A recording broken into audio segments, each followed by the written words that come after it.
A história da Estação Ornitológica Nacional começa, sem que a gente se aperceba, em 1977. Obviamente que na altura não era a Estação Ornitológica Nacional, portanto era a anilhagem de aves na Lagoa de Santo André, e eram sobretudo, portanto, ingleses que vinham até cá, que ainda hoje continuam a vir. Vinham sobretudo, precisamente naquela que era a deslocação outonal que as aves fazem, portanto a migração outonal, e desde 1977 que se começa a marcar com regularidade precisamente na migração outonal aqui na Lagoa de Santo André, sobretudo no mês de agosto, às vezes com um bocadinho de setembro, e só mais tarde, quando da criação da reserva, portanto em 2000, e por causa da passagem do gasoduto e do oleoduto que passa por dentro da área protegida, portanto toda a área da Reserva Natural das Lagoas de Santo André e da Sancha, é então, como medida de compensação, pedida a recuperação da casa para dar apoio precisamente à anilhagem de aves que se realizava nessa altura só na campanha da anilhagem, ou seja, durante a migração outonal.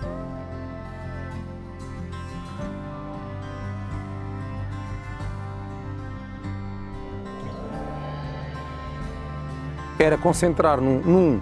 só espaço a informação desde 1977 até à data de hoje, não é? Porque sem dúvida que este é o local com mais história, por assim dizer, em termos de anilhagem de aves a nível nacional.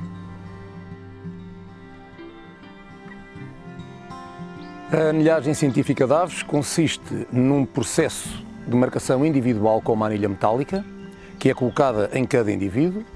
e que pode ser associada ou não a uma outra marca nasal, por exemplo, ou uma anilha colorida. Ao colocarmos a anilha, nós vamos permitir, desta forma, que ela, ao ser recapturada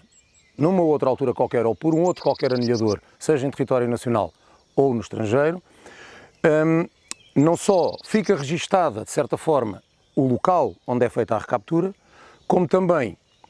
são recolhidas novamente determinadas biometrias que nos vão permitir saber mais acerca da ave, evolução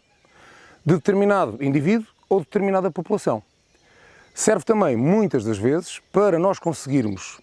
aferir com muito mais precisão determinados aspectos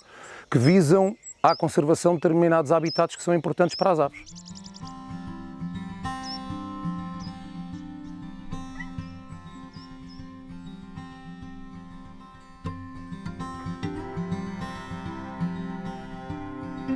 O processo de captura é feito, obviamente, com redes verticais, ou chamadas redes invisíveis, redes japonesas, portanto há um conjunto de nomes que dão às redes que são utilizadas. Nós trabalhamos sempre com redes que garantem a segurança das aves, e é muito importante na atividade da anilhagem ter-se essa certeza absoluta que as redes não vão de forma alguma magoar as aves durante o processo de captura,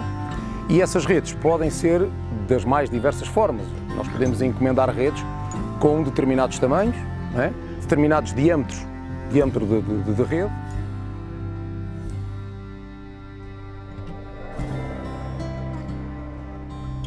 Nós aqui na Estação Ornitológica Nacional e em alguns projetos, nomeadamente o projeto das estações de esforço constante e o projeto da monitorização de aves invernantes, trabalhamos com redes de 18 metros, 5 bolsos. Portanto, são 5 bolsos de redes, 18 metros, o que faz mais ou menos entre os 2,40 metros e 2,60 metros de altura.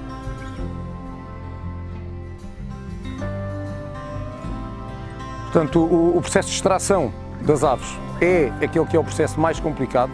em todo este trabalho que é realizado. Porquê? Porque muitas das pessoas que vêm fazer formação, não é onde têm determinada dificuldade. Portanto, a chegada às redes e termos uma ave com cerca de 6 gramas toda embrulhada, ao princípio dá todo um aspecto de uma grande confusão.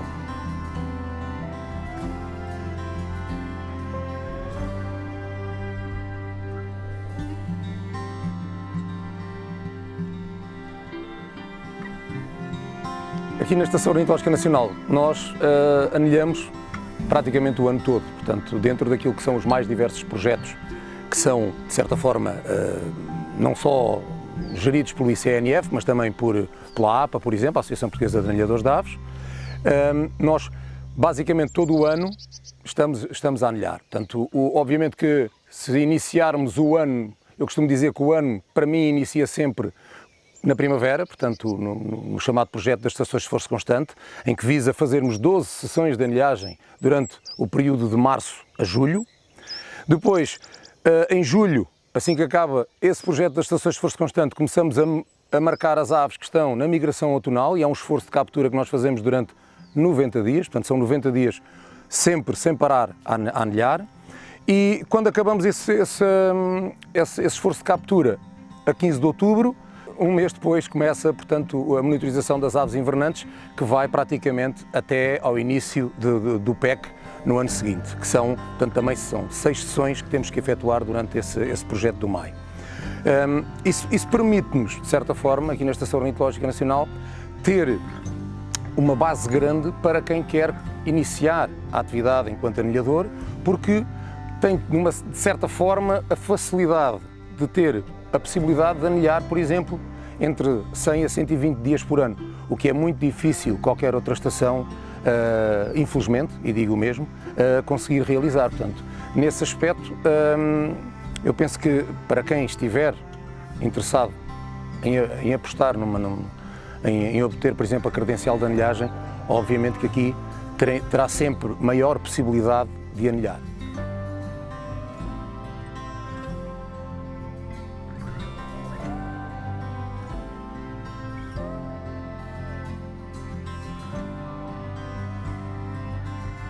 As biometrias que são recolhidas, de forma geral, são, portanto, temos que identificar a espécie, o sexo, a idade da ave é também muito importante. Depois vamos recolher o tamanho da asa, para determinados projetos, tarso, bico, peso, e o peso, portanto, é a última a ser efetuada para que seja depois libertada a ave.